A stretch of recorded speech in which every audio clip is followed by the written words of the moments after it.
naalala niyo, nakagat ako ng ganito noong July sa forest.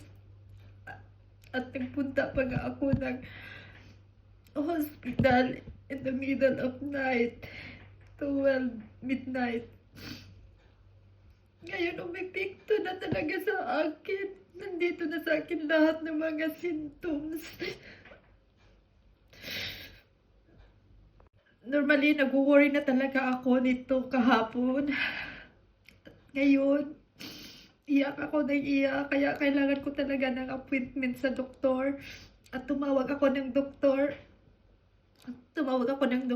Hindi nila ako mabigyan ng time today kasi puno daw sila. So ngayon, tumawag ako doon sa tinatawag namin dito na Ligiba, kung saan doon yun kung pag may mga acute na doon. Kasi hindi ako binigyan ng acute appointment sa doktor ko. So ngayon, talagang kausap ko sila, iyak na ako kasi talagang gusto ko nang ma-check talaga, ma-check up nila ako kasi sobra talaga, as in, yung mga symptoms, lahat nandito talaga sa akin. Yung sakit ng ulo, iba yung sakit ng ulo. Yung paglunok ng pagkain, na feel ko na hindi ako makalunok. Yung paghinga ko, there's something na masakit.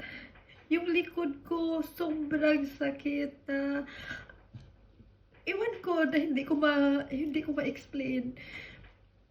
Yung trabaho ko is sa kindergarten, lagi akong nagdadala ng mga bata kasi nasa maliit ako. Sanay ako doon sa medyo masakit yung likod paminsan-minsan. Pero yung sakit ngayon, as in iba talaga, as in iba siya. As in sobrang sakit na para bang mabali yung mga buto ko. Tapos yung mga paa ko,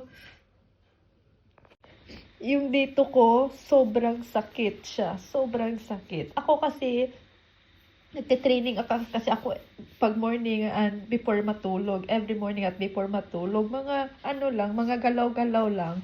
At dito, feel ko dito, as in parang naging na yung mga buto dito sa paa ko. Sobrang sakit ng mga buto sa paa ko.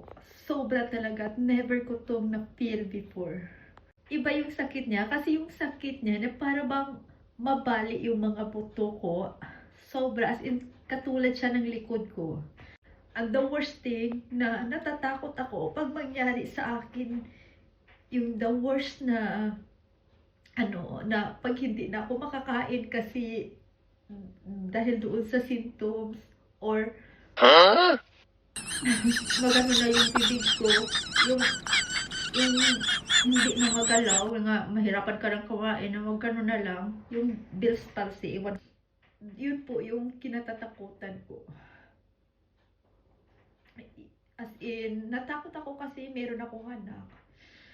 At tawag ako ng tawag doon, uulit ako mamaya ng tawag doon sa Ligiback. Hindi siya doktor, hindi yung personal doctor, but sa doon, Ligiback, doon yung mga acute na appointment kung kailangan mo talaga.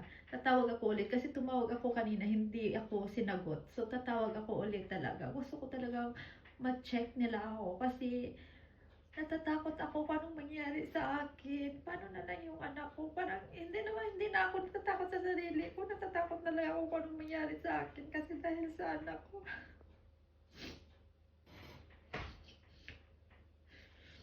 Ganun talaga siguro no pag single. Ganun. Ganyan ka-dangerous yan. Ganyan na insekto na yan. Ganyan siya ka-dangerous. Lalong-lalo na pag hindi siya makuha sa katawan mo. Kasi talagang hindi na talaga masyado makuha. Talagang binulikyat nila yung skin ko para na talaga makuha. At gumamit sila ng maliit na parang pangkuha, yung metal na pangkuha doon sa insekto. Pero nahirapan, hindi nila nakuha lahat. Akala ko okay lang, kasi sabi naman nila okay lang. Pero dumating yung time na as in talaga, nagka-infection na talaga ako. At itong insekto na to, nabalita ito sa Pinas. Pero ito kasing insekto na to is not open ito sa Pinas. Open dito sa, itong mga insekto na to ay dito ito sa Canada, sa Europe, mga ganun. So, nabalita din ito sa Pilipinas. At ito ay papakita natin for the next video. Sundan nyo lang para malaman nyo kung anong klaseng insekto ito at maintindihan nyo kasi Tagalog or Bisaya doon sa balita. Ipapakita ko sa inyo for the next video. Thank you for watching.